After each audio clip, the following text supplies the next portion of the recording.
Compétition du court-métrage pour cette 25e édition du Festival national du film avec le film Trek Slama de sa réalisatrice Nawal Jouera. Merci d'être avec nous, Nawal. Merci. Également avec nous, le producteur Servan de James. J'espère que je n'écorche pas le nom. Non, c'est très bien. Très bien. Merci d'être avec nous. On va parler de ce film Trek Slama, un joli road movie qui participe à la compétition officielle qui a été projetée hier. Je vais vous laisser faire le pitch. Trek Slama, c'est un road movie qui parle d'une famille trinationale qui rentrent au Bled, au Maroc, pour les vacances, pour inaugurer leur résidence secondaire.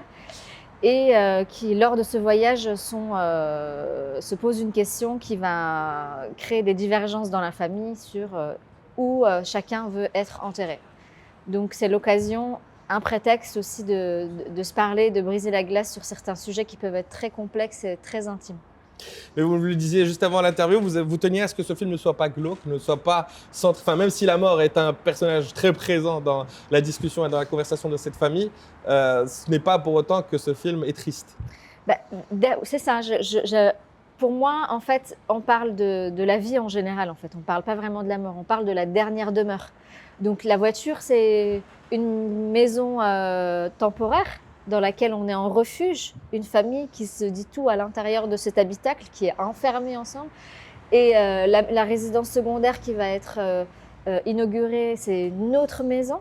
Et la dernière demeure, c'est celle où on finit notre vie, où on commence plutôt notre mort. Et donc, j'avais plutôt envie de l'aborder dans un point de vue plutôt… c'est une question qui me traverse, moi.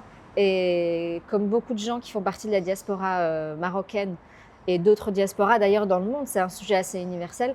Depuis que je suis petite, je paye une assurance rapatriement pour être enterrée sur mes terres d'origine, le Maroc.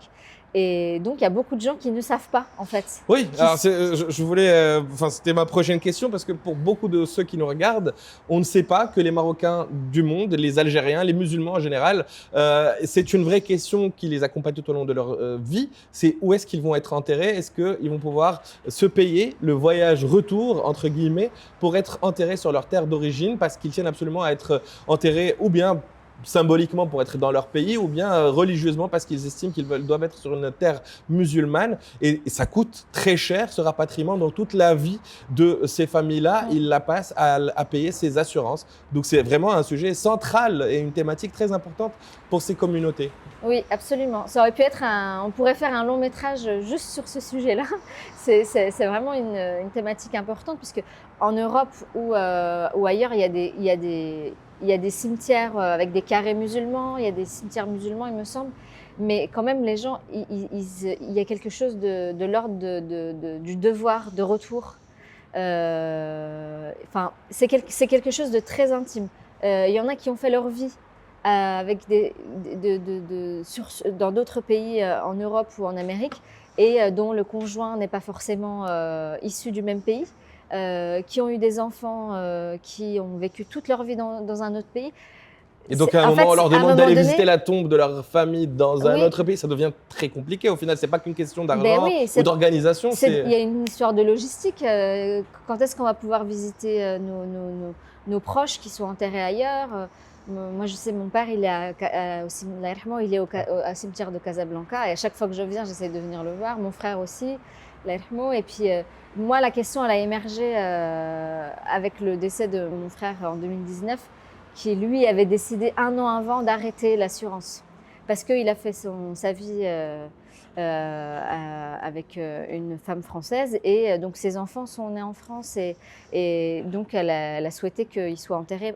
Même lui, 1 an avant sa mort, avait décidé ça. Il avait décidé d'arrêter l'assurance. Donc ça, c'est quelque chose qui m'a vraiment beaucoup questionnée et qui a été aussi un point de départ parce que Trek Slama, ça fait plusieurs années qu'on travaille dessus. Et moi, je voulais réunir une famille marocaine ou binationale ou trinationale dans un véhicule qui va vers une destination et qui, à un moment donné, est soumise à des questions. Moi, j'ai fait ça toute mon enfance et j'avais envie de faire ce film-là. Donc, je pouvais raconter plein d'histoires différentes et c'est celle-ci qui s'est présentée à moi parce que c'était le moment. Servan, je vais vous poser la question la plus basique mais essentielle. Pourquoi est-ce que vous avez décidé de soutenir ce projet en tant que producteur? Alors déjà par rapport à la réalisatrice aussi, le parcours, une reconversion professionnelle. Nawel a travaillé dans un autre secteur d'activité et puis du jour au lendemain, je l'ai rencontré au Jamel Comedy Club avec cette histoire qui était forte mais qui a aussi évolué, qui parle de famille, qui parle de diaspora, qui parle aussi de retour aux sources. Nous-mêmes en tant que producteurs, moi c'est ça que j'aime bien aussi, c'est ce côté le challenge. C'était un pari risqué. En tant que producteur, nous-mêmes, on a dû prendre une assurance rapatriement parce qu'on est en itinérance tout au long du voyage et on doit prendre ces risques aussi. Le film est tourné où, pardon? Sur quelles routes? Le film est tourné dans 2 régions. Il se tourne en Occitanie, dans le sud de la France. Et il y a eu une partie aussi dans la région Grand Est. Une toute petite partie. Donc c'est un gros pari voilà, pour nous, mais c'est ça aussi qui est excitant en tant que producteur. Et puis Nawel, je pense qu'elle a un beau parcours à devenir devant elle. Alors, peut-être que l'histoire est justement, enfin, ce film est l'occasion de souligner à quel point ce genre de questions et ce genre de sujets sont tellement universels que même pour une production française et même pour une chaîne de télévision française qui le porte a priori, c'est un sujet qui parle à son audience parce que c'est des sujets qui font partie de la société française aujourd'hui plus largement. C'est aussi peut-être pour ça que ça a pu vous convaincre de… Ah bah, complètement. Il y avait l'histoire aussi de retourner en voiture, en fait, qui est le véhicule qui est la Renault Nevada et au final devient un personnage central. Souvent, on a fait des voyages comme ça d'un point A à un point B, que ce soit en famille pour aller à un mariage, à des obsèques, ou se rendre justement à un endroit de vacances ou un endroit de rassemblement. Et voilà, nous les obsèques, dans les cultures, on va dire en France ou en Europe, elles sont différentes. Mais c'est vrai que l'assurance rapatriement, c'est quelque chose d'important parce que peu importe d'où on vient, on repartira au même endroit, mais on a envie d'être auprès des siens et je pense que l'assurance rapatriement a quelque chose de fort là-dedans. En tant que cinéaste, vous décidez de faire de cette œuvre une œuvre sur la route. Ça implique des difficultés assez importantes pour ceux qui ont pu se frotter à l'exercice. Ils le savent, tourner dans une voiture qui roule, c'est compliqué. Racontez-nous ce tournage, comment ça s'est passé pour vous? Ouais, c'était un tournage sportif, hein, je ne vous le cache pas. On a appris plein de choses. Hein. Franchement, on a tourné sur la route, on a fait du rouling avec un véhicule en plus qui filmait de l'extérieur. On a filmé à l'intérieur, on a filmé un tout petit peu en studio. Et forcément, moi, en tant que metteur en scène, je dois composer avec la contrainte du véhicule qui a un espace réduit. Et donc, le découpage technique dans un véhicule, pour éviter que ça soit monotone et que tout le temps répétitif, on est obligé de faire beaucoup de plans. Et qui dit beaucoup de plans, dit beaucoup de temps aussi. Voilà, j'ai un peu eu moins le temps parfois de travailler sur les dialogues, j'ai dû sacrifier certaines séquences. Voilà, le schéma classique d'un cinéaste qui doit faire rentrer un éléphant dans un… Composer aussi avec la météo, il y a aussi pas mal d'imprévus qui peuvent arriver sur un road movie. C'est vrai que c'est un court métrage, donc c'est quand même super compliqué d'avoir autant de décors dans un si petit film. Mais c'est ça qui a été le challenge hyper important. Et puis l'histoire de Nawel, qui se reflète vraiment dans cette histoire. Il y a aussi beaucoup de personnel là-dedans et c'est ça qui donnait envie de suivre parce que le film est vrai. Et c'est le plus important. En tout cas, il a l'air d'avoir convaincu le festival qu'il a sélectionné en compétition. Vous retrouvez avec votre film ici à Tanger, dans le Festival national du film. Qu'est-ce que ça représente pour vous? Forcément, moi, je suis trop fière. C'est le deuxième festival qu'on fait. On est au tout début de la carrière du film post-production. Donc, je suis hyper fière parce que c'est mon pays d'origine.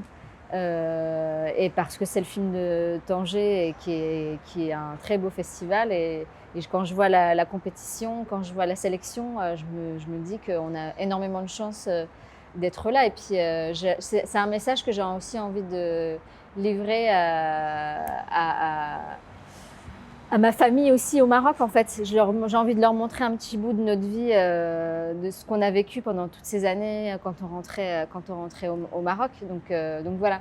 Je disais hier pendant les interviews, pendant le Q&A que en fait, quand on a plusieurs nationalités, quand on a des origines marocaines comme moi, en fait, c'est un combat de tous les jours de maintenir vivante sa culture quand on habite dans un autre pays. C'est vraiment il faut vraiment une volonté de conquérir sa culture quand on n'est pas né dans le pays et qu'on doit découvrir, maintenir la langue. Moi, je parle et je comprends Darija, mais j'ai très peu de vocabulaire et donc ça, c'est toujours un complexe qui reste assez présent et j'avais vraiment envie que le film soit aussi parlé en Darija. Et donc voilà, donc d'être ici, c'est une immense fierté, une immense victoire et rien que ça, pour moi, c'est déjà gagné, quoi. Et ben, on va souhaiter Trek Slama à Trek Slama, ce film qui participe à la compétition officielle du court-métrage dans ce festival national du film. Merci de nous en avoir parlé, Servan de James et Nawal Jouera. Bon courage, merci beaucoup. Merci à vous, merci beaucoup.